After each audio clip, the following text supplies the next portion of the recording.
본문은 다윗이 그런 시련 속에서 하나님을 향한 믿음과 시련을 어떻게 대했는지, 그의 시련을 대하는 그의 태도가 오늘 본문에 기록되어 있습니다.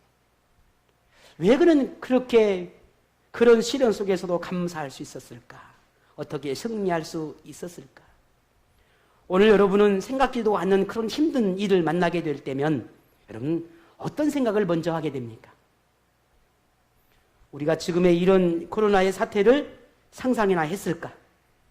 우리는 누구 하나도 이런 상상을 해본 적이 없습니다.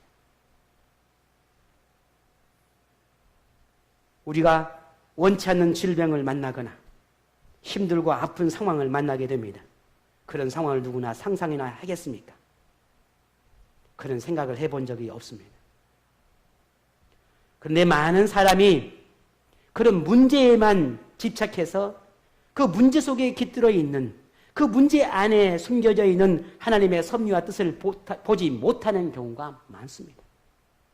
아니, 대부분입니다. 그래서 견디지 못하고 힘들어하고 괴로운 시간들을 보내게 됩니다. 그럼에도 어떤 사람은 신락 같은 하나님에 향한 그 믿음을 붙잡고 견디고 기도하며 그 때를 바라보는 사람이 있는가 하면 어떤 사람은 하나님을 떠나기도 합니다. 다윗은 어땠을까? 그 긴 시련 속에서 하나님을 신뢰했습니다. 오늘 조성만 목사님 기도처럼 하나님을 향한 신뢰, 하나님을 향한 이 신뢰를 버리지 않았습니다.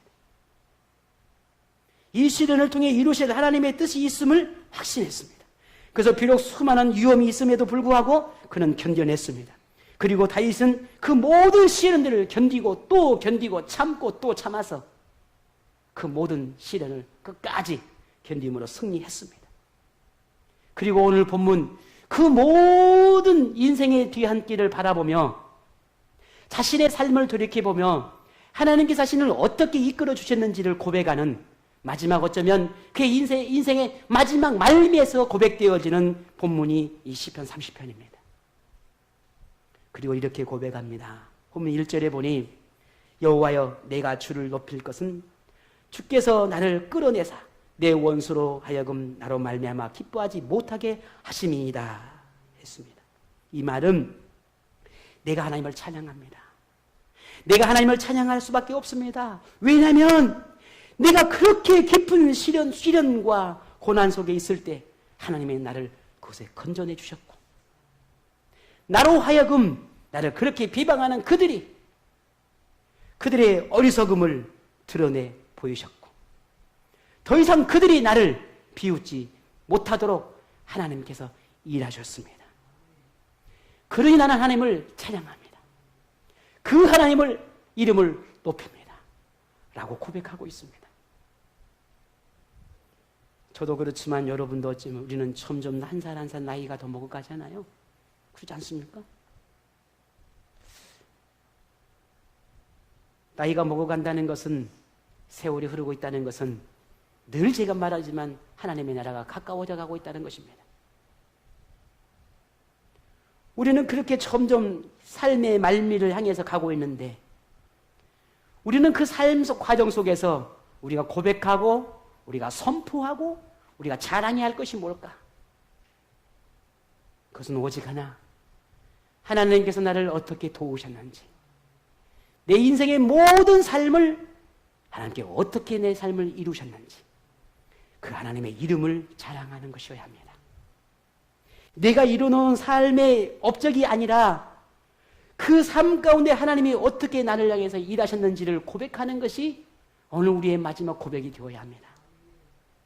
그것이 오늘 우리에게 주는 다윗이 그렇게 하나님 이름을 찬양하고 있습니다.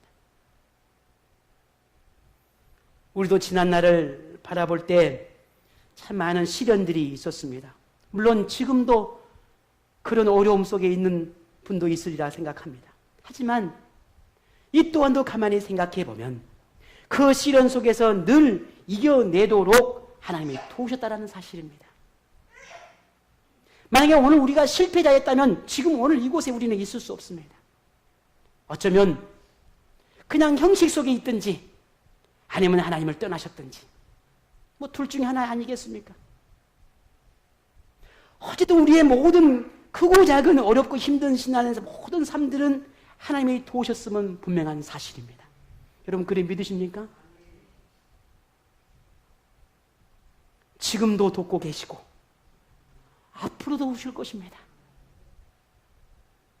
누구든지 하나님을 찾고 하나님을 의지하고 하나님을 붙드는 사람이라면 항상 하나님은 그를 승리자의 위치에 놓으셨던 것을 우리는 보았습니다. 우리는 알고 있습니다. 우리도 그렇게 삶을 살아냈습니다. 지금 우리는 이제는 조금 더 달라져야 합니다. 우리가 바라보는 시련, 우리가 바라보는 어렵고 힘든 삶의 모습들을 우리는 조금 더 다른 시각으로 이제는 바라봐야 합니다. 왜냐하면 앞으로 우리가 만날 시련과 아픔은 분명 다를 것이기 때문입니다. 지금까지 우리가 경험했고 느꼈던 그런 아픔과 시련과는 다를 것입니다. 다른 것이 다가옵니다. 이제 우리가 만나는 시련은 한 개인적인 시련을 벗어난 시련이 다가올 겁니다. 우리는 그동안에 참고 견디며 하나님의 은혜를 보았고 그래서 우리는 조금은 견뎌낼 수 있습니다. 하지만 이제는 견딤의 차원이 아니라 이제 버티는 차원이 아니라 우리에게 다가오는 앞으로의 모든 어렵고 힘든 상황들은 이제 신앙을 지키느냐 지키지 못하느냐의 차원이 되기 때문입니다. 왜냐하면 우리 현대 그리스도인들에게 가장 큰 약점이 영적 감각을 잃어버렸습니다. 하나님을 향한 영적 능력이 부족합니다.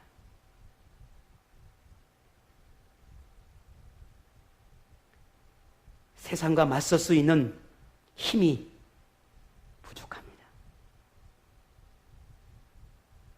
견디고 참고 버티는 영적 근육이 부족합니다.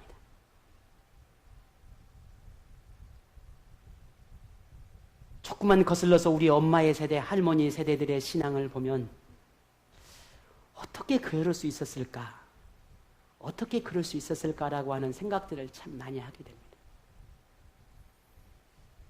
믿지 않는 남편에게 머리채가 잡혀서 머리가 다 뽑혀나가도 그 주일 예배를 지키려고 몸부림쳤던 우리의 선배들의 신앙이었습니다. 직장을 잃어버리고 설령 아무것도 내게 돌아온 것이 없어도 하나님 앞에 예배를 드리고자 갈망했던 우리 선배들의 신앙이었습니다. 옷이 찢겨나가고 신발이 다 벗겨나가도 하나님을 예배하고자 갈망했던 그들의 신앙의 모습이었습니다. 저는 어렸을 때 그런 모습들을 보았습니다. 지금은 찾아볼 수가 없습니다. 직장을 잃을까 전전긍긍하고 나 때문에 가정이 어렵게 힘들게 될까 전전긍긍하고 어렵고 힘든 상황을 만날까 전전긍긍하는 시대가 됩니다. 지금입니다. 우리의 선배들의 신앙이 찾아볼 수가 없는 시대입니다. 물론 저에게도 마찬가지입니다. 저 자신에게도 그 모습을 아무리 찾아보려도 찾아볼 수가 없습니다.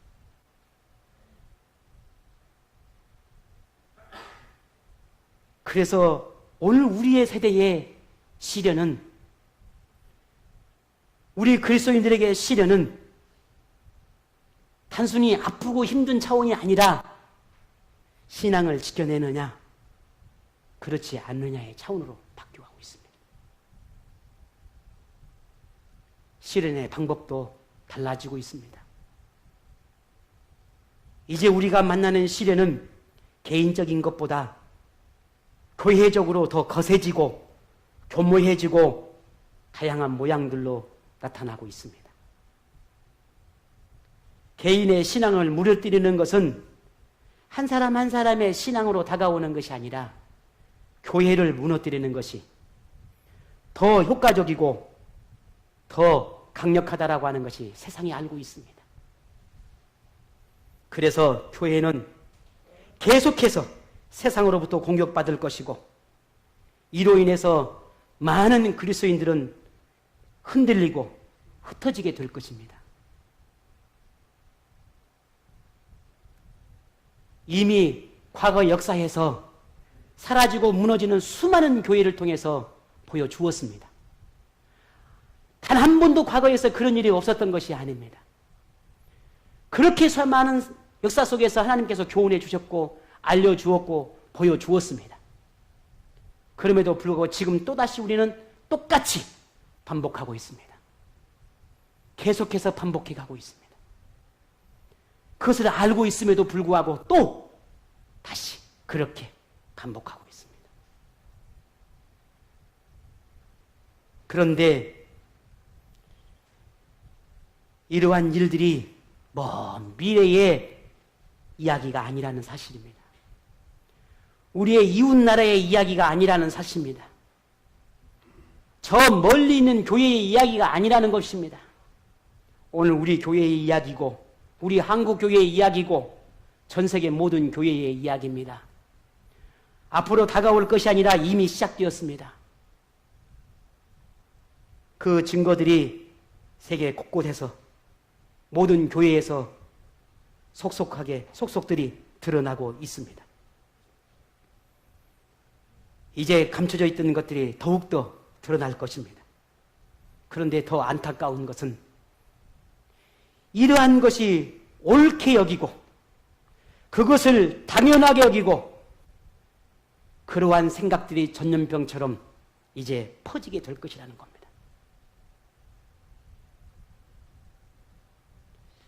저는 그럼에도 불구하고 하나님은 그 속에서도 하나님의 말씀을 지키며 하나님의 가르침을 따라 순종하는 사람들을 남겨두실 거라고 하는 믿음이 있습니다.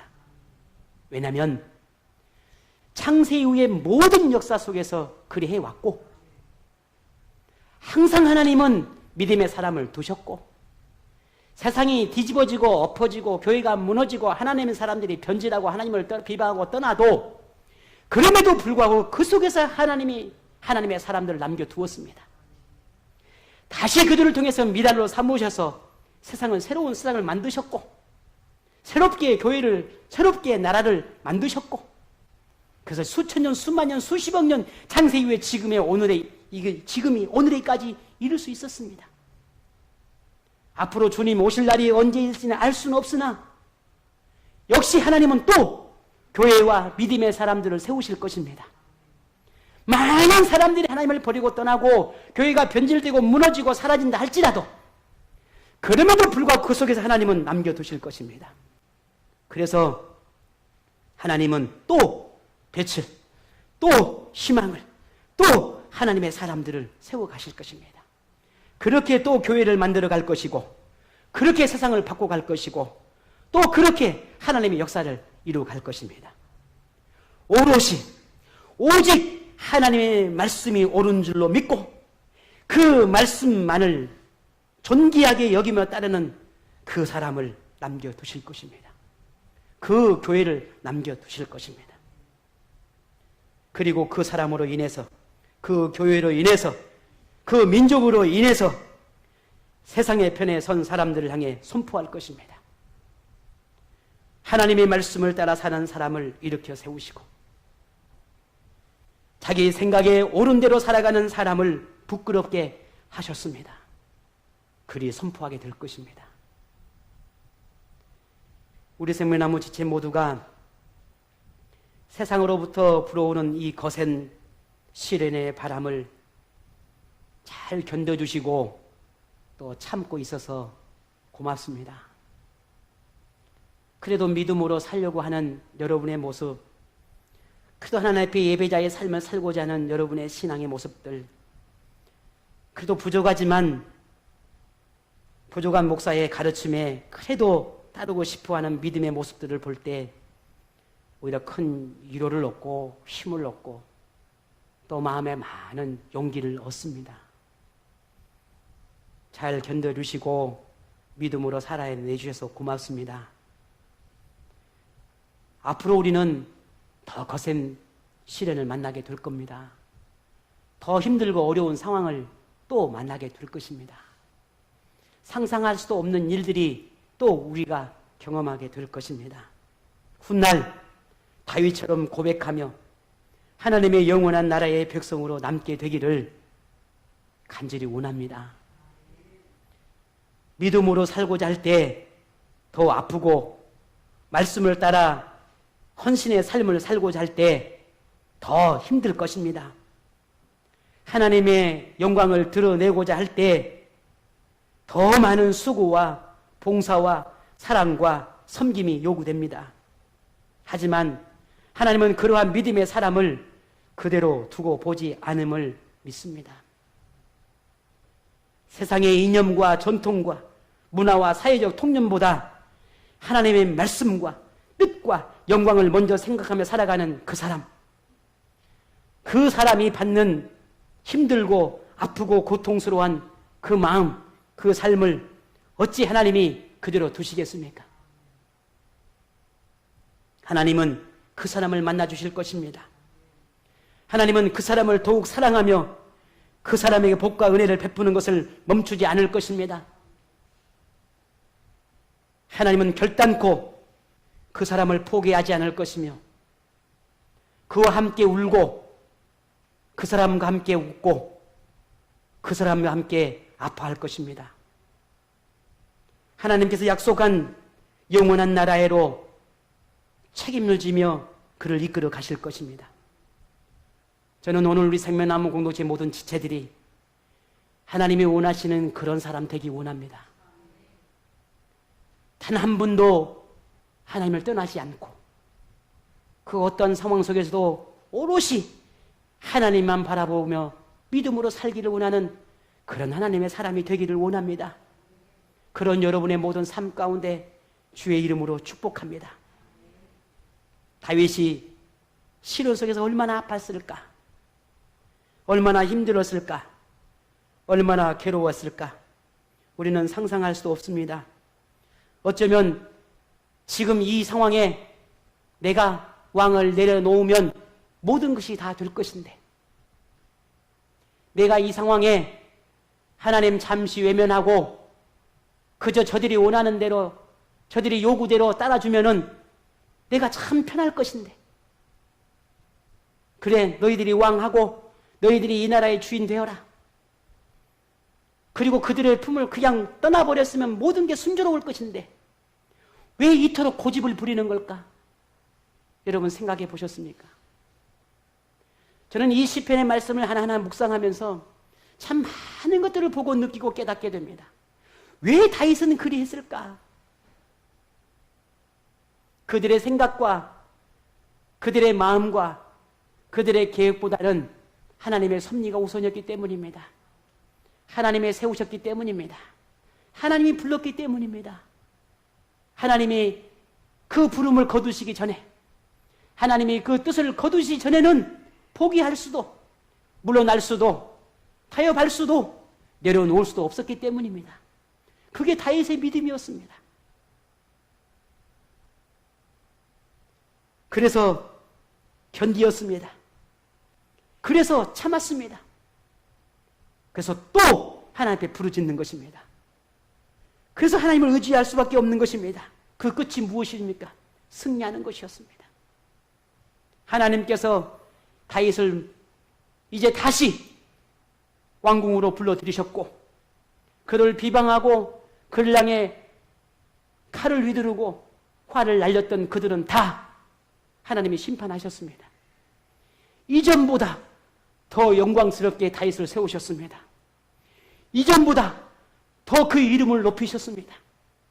그게 하나님의 정의였습니다. 그리고 그의 말년에 그는 이렇게 고백합니다. 오늘 본문을 보겠습니다. 2절입니다. 같이 보겠습니다. 여호와 내 하나님이여 내가 주께 부르짖음에 나를 고치셨나이다. 아멘. 하나님은 다윗에게 위로자였습니다. 보호자였습니다. 힘을 주시는 분이요 치료자였습니다. 이것이 다윗이 견딜 수 있는 이유였고 희망을 품을 수 있는 이유였고 무너지고 또 무너진다 할지라도 다시 일어나고 또 다시 일어날 수 있는 이유였습니다. 이어 이렇게 고백합니다. 여호와 주께서 내 영혼을 수월에서 건져내어 나를 살리사 무덤으로 내려가지 아니하게 하셨나이다 했습니다. 이는 다윗이 그 시련이 얼마나 괴로웠는지를 말하는 겁니다. 내가 죽음을 만난 것처럼 내가 저 지옥불에 들어가는 것처럼 그렇게 힘든 삶을 살아냈노라고 말합니다. 그럼에도 불구하고 그 속에서 하나님께서 다윗을 도우셨고 만나주셨고 고치셨다고 하는 사실을 또한 고백하고 있습니다. 하나님의 뜻을 묻고 그 뜻을 따라 살고자 하는 자녀가 시련 속에 있는데 하나님은 아무렇지도 않을까? 그렇지 않습니다. 하물며 우리 부모들도 아이가 힘들어하고 아파할 때 여러분 어떠하십니까?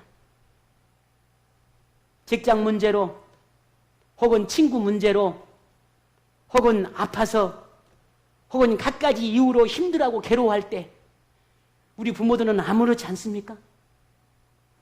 네 인생 네 알아서 살아. 여러분 그렇습니까? 할 수만 있으면 돈이 필요하다면 내가 할 수 있는 모든 걸 다 털어서라도 아이들에게 주고 싶고 그렇게도 해결할 수 있다면 그렇게 해결해 주고 싶고 내가 대신 아파줄 수 있으면 내가 아파서라도 저의 고통을 덜어주고 싶고 내 능력이 다하는 한 모든 것을 다 해서라도 저희가 아파하고 힘들어하는 그 문제를 해결하고 싶어 하는 것이 우리 부모의 심정 아닙니까? 하물며 하나님은 어떠하겠냐는 거예요. 하나님은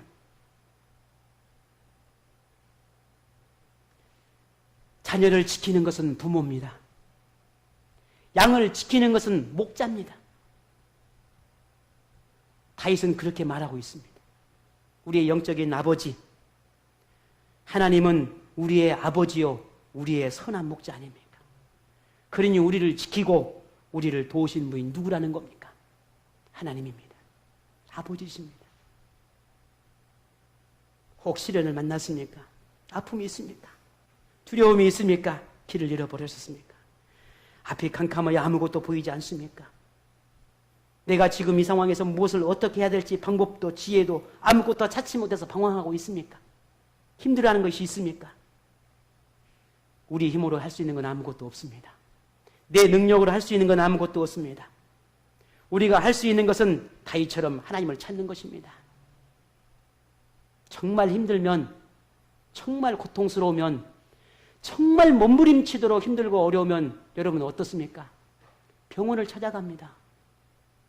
가서 전문가의 상담을 받고 약을 처방받고 주사를 맞고 그래서 내 몸을 다시 회복시키려고 합니다. 내 영혼이 문제가 생기고 내 삶에 문제가 생기고 내가 살아가는 고통과 아픔이 여전히 있는데 내 영혼의 치료자이고 내 삶의 모든 주관되지는 하나님을 찾지 못한다면 그 아픔이 그 고통이 그 삶이 절망으로 다가오는데 진짜일까? 거짓말이에요.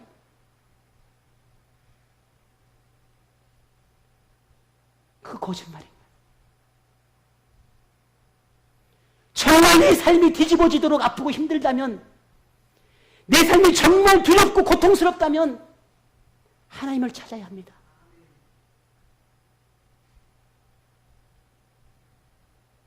그게 믿음이죠. 하나님은 지금 우리에게 하나님을 찾으라고 말하고 있습니다. 기도하라고 말하고 있습니다. 하나님께 손을 내밀라고 말하고 있습니다. 하나님의 손을 붙잡으라고 말하고 있습니다. 하나님만이 해결자임을 인정하라고 말씀하고 계십니다. 만일 여러분이 지난 세월 속에 웃고 기뻐했던 날과 고통과 절망 속에서 있었던 날 중에 어느 날이 더 많았다고 생각합니까?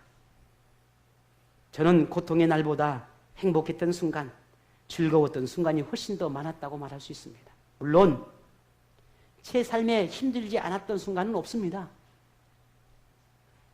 늘 시련은 있었고 아픔도 있었고 큰 힘든 상황은 있었습니다.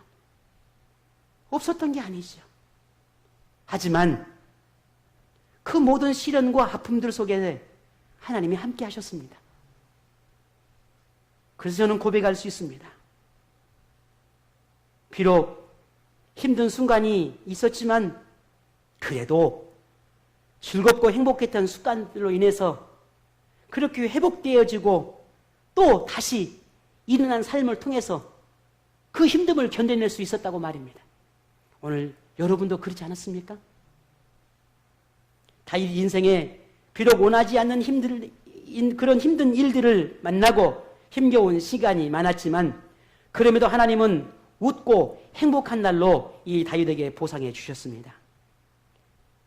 그래서 다윗은 그의 말미에 이렇게 고백을 합니다. 우리 다 같이 한번 5절을 함께 고백하겠습니다. 그의 노여움은 잠깐이요 그의 은총은 평생이로다. 저녁에는 울음이 깃들일지라도 아침에는 기쁨이 오리로다. 아멘.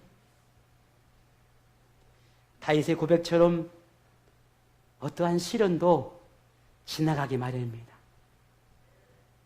어떠한 시험도 끝이 납니다. 견디는 사람, 하나님을 의지하고 그 방법을 찾고 하나님께 해결해 주시기를 맡기며 그렇게 믿음으로 살아가는 그 사람에게는 하나님은 분명 웃게 하실 겁니다. 기쁨을 선물로 주실 것입니다. 저는 믿습니다. 여러분 믿으십니까? 두려움, 슬픔, 염려, 상처, 괴로움보다 하나님께서 베푸신 그 은혜를 기억하십시오.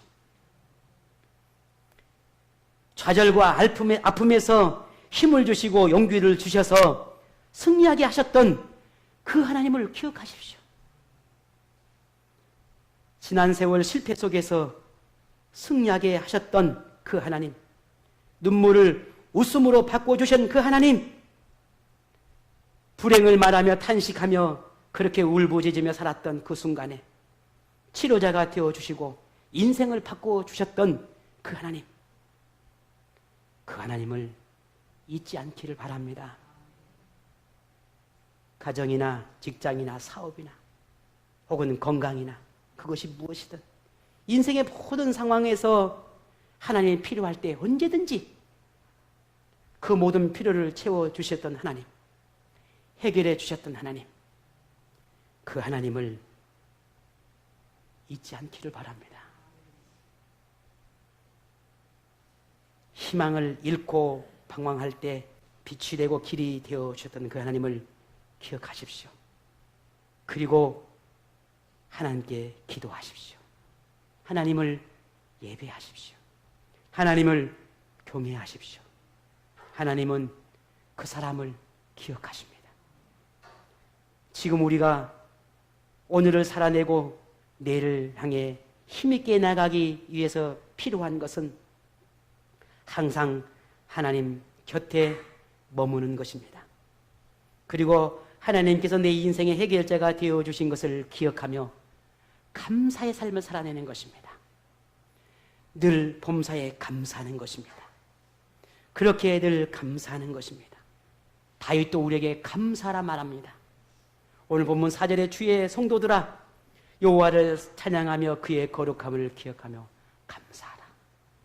감사하라. 우리가 진정으로 하나님의 은혜를 기억한다면, 진정으로 우리가 하나님의 그 사랑을 기억한다면, 하나님이 우리의 삶의 주인이심을 인정한다면 늘 하나님 앞에 감사함으로 그 믿음의 삶을 살아내시기를 바랍니다. 하나님의 은혜를 잊지 않고 동일한 은혜를 베푸신 그 하나님께 감사함으로 응답하는 삶을 살아내시기를 바랍니다. 어쩌면 우리 앞으로도 감사할 수 없는 그 순간을 만날는지도 모릅니다. 여전히 우리 마음 안에 불편하고 힘들고 괴로워하는 순간이 계속 되어질는지도 모릅니다. 여러 가지 환경과 상황들이 나를 여전히 억압하고 짓누르고 그렇게 우리의 마음을 아프게 하는지도 모릅니다. 그러나 오늘 우리 말씀을 기억하십시다. 그럼에도 불구하고 하나님의 도우심을 있음을 믿는다면 감사하라.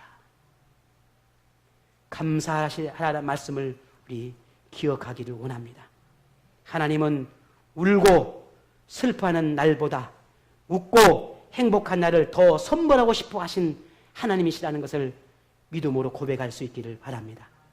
시련 속에서 하나님을 붙드는 사람, 하나님을 찾는 사람, 하나님을 경외하는 사람, 오직 하나님만 알고 하나님을 우선으로 여기며 그렇게 하나님께 마음을 두는 사람에게 그의 시련은 짧고 행복은 평생 이루어질 것입니다.